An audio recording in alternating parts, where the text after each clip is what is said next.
വിരലിൻ്റെ കാര്യത്തിലാണേലും യാത്രയുടെ കാര്യത്തിലാണേലും രണ്ടും മുറിഞ്ഞു പോകാതെ തുന്നിച്ചേർത്തത് കിംസ് അൽ ഷിഫയിലെ ഹാൻഡ് ആൻഡ് റിസ്റ്റ് സെൻ്ററാണ്. Hand and wrist centre, KIMS Al Shifa hospital, Perinthalmanna.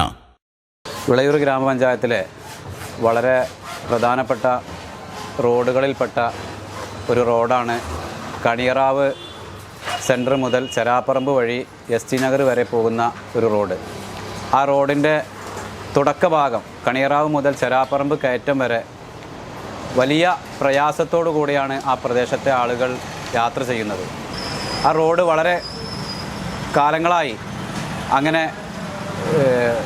ആളുകൾക്ക് പ്രയാസകരമായ രീതിയിൽ നടക്കാനും വാഹനങ്ങളൊക്കെ കൊണ്ടുപോകാനും ഒക്കെ പ്രയാസകരമായി ഒട്ടനവധി രോഗികൾ തന്നെ ആ പ്രദേശത്തൊക്കെ വീടുകളിലുള്ളതാണ്. അവർക്ക് ആശുപത്രി കൊണ്ടുപോകാനടക്കം പ്രയാസകരമായൊരു സാഹചര്യത്തിലാണ് ആ റോഡുള്ളത്. മുൻ ഭരണസമിതിയുടെ കാലത്തൊക്കെ ആ റോഡിൻ്റെ നവീകരണവുമായി ബന്ധപ്പെട്ട് ആ വാർഡിലെ 11ാം വാർഡിലെ ജനപ്രതി എന്ന നിലയ്ക്ക് മുബഷിറ സാബിർ അതിന് വേണ്ട പ്രയത്നങ്ങൾ നടത്തുകയും എന്നാൽ അത്രയും കേടുപാടുള്ള ഒരു റോഡ് പുനർനിർമ്മിക്കാൻ ആവശ്യമായ അത്രയും ഫണ്ട് കഴിഞ്ഞ ഭരണസമിതിയുടെ കാലത്ത് നൽകാത്ത ഒരു സാഹചര്യം ഉണ്ടാവുകയും ചെയ്തിരുന്നു.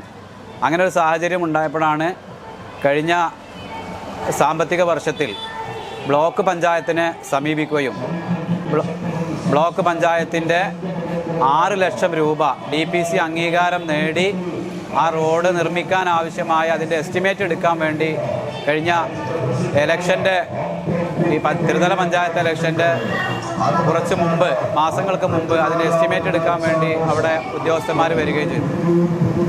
അങ്ങനെ ഉദ്യോഗസ്ഥന്മാർ വരുന്ന സമയത്ത് ആ പ്രദേശത്തെ രാഷ്ട്രീയപരമായി ആ ഉദ്യോഗസ്ഥന്മാരെ തടയുകയും അത് എസ്റ്റിമേറ്റ് എടുക്കാനോ അളവെടുക്കാനോ സമ്മതിക്കാത്ത രീതിയിൽ അവരെ അവിടുന്ന് തിരിച്ച് പറഞ്ഞയക്കുകയാണ് ചെയ്തത്.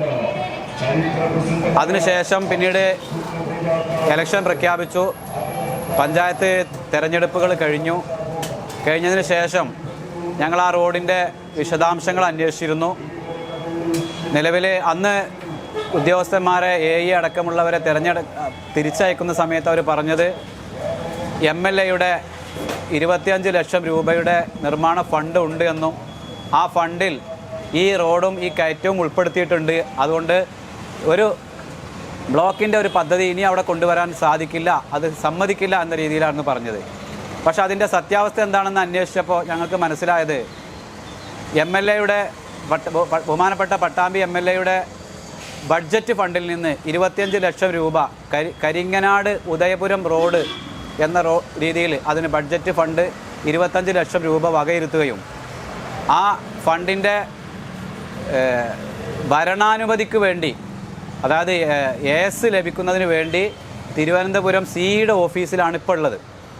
ഇനി അത് അവിടെ നിന്ന് ഭരണാനുമതി ലഭിച്ച് എക്സിക്യൂട്ടീവ് എഞ്ചിനീയറുടെ ഓഫീസിലേക്ക് വന്ന് അവിടെ നിന്ന് എസ്റ്റിമേറ്റ് അംഗീകരിച്ച് ടെൻഡർ നടപടികളിലേക്ക് പോയതിന് ശേഷമാണ് ആ വർക്ക് നടക്കാൻ വേണ്ടി കഴിയുള്ളൂ. ബ്ലോക്ക് പഞ്ചായത്തിൻ്റെ 6 ലക്ഷം രൂപ വെച്ച് ആ റോഡ് കോൺക്രീറ്റ് ചെയ്യാനുള്ള ഒരു ശ്രമം ബ്ലോക്ക് പഞ്ചായത്തിൻ്റെ മെമ്പർ ഫരീദ ടീച്ചറും അതുപോലെ ആ വാർഡിലെ ജനപ്രതിനിധി എന്ന നിലയ്ക്ക് ഞാനും ഈ തെരഞ്ഞെടുപ്പ് കഴിഞ്ഞ അന്ന് മുതൽ അതിനുള്ള ശ്രമം നടത്തിക്കൊണ്ടിരിക്കുകയാണ്.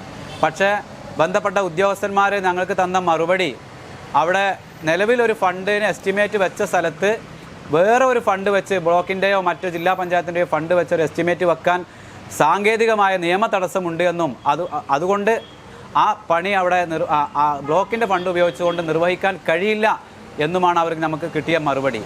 ആ തരത്തിൽ ബഹുമാനപ്പെട്ട MLAയെ ഞാൻ ഇന്നലെ ഫോണിൽ ബന്ധപ്പെട്ടിരുന്നു. ഈ CEയുടെ ചീഫ് എക്സിക്യൂട്ടീവ് എഞ്ചിനീയറുടെ ഓഫീസിലേക്ക് തിരുവനന്തപുരത്തേക്ക് ഇന്നലെ വിളിച്ചിരുന്നു. ഏത് ഫണ്ട് ഉപയോഗിച്ചുകൊണ്ടായാലും ആ റോഡ് നിർമ്മിക്കുന്നതിന് ആവശ്യമായ ഒരു നടപടി ബന്ധപ്പെട്ടവരുടെ ഭാഗത്തു നിന്ന് എത്രയും പെട്ടെന്ന് ഉണ്ടാവണമെന്ന് ആവശ്യപ്പെട്ടു. ബഹുമാനപ്പെട്ട MLAയോടും ആവശ്യപ്പെട്ടിട്ടുണ്ട്.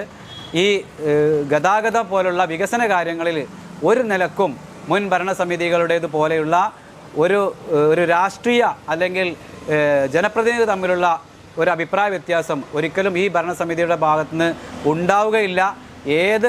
ഏത് വിധേന ലഭിക്കുന്ന ഫണ്ടുകളാണെങ്കിലും അതുകൊണ്ട് അത് നിർമ്മിച്ച് ഏത് റോഡുകളാണെങ്കിലും നിർമ്മിച്ച് മുന്നോട്ട് പോകണമെന്നാണ് ഞങ്ങളുടെ അഭിപ്രായം.